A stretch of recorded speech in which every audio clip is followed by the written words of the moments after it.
Hi everyone, welcome back to another tutorial from Crazy Gamer.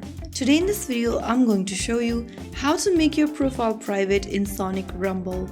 Making your profile private helps protect your information and control who can see your in-game progress, friends and activity. To make your profile private, first of all launch open Sonic Rumble game on your device and make sure that you are logged in. From the main menu of Sonic Rumble, go ahead and tap on the menu button at the top right corner and click on Settings.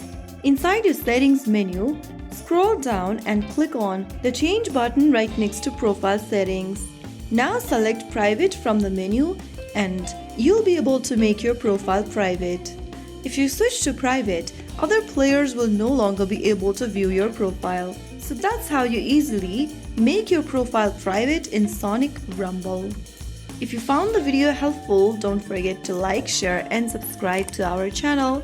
I will be back again in the next episode. Thank you for watching.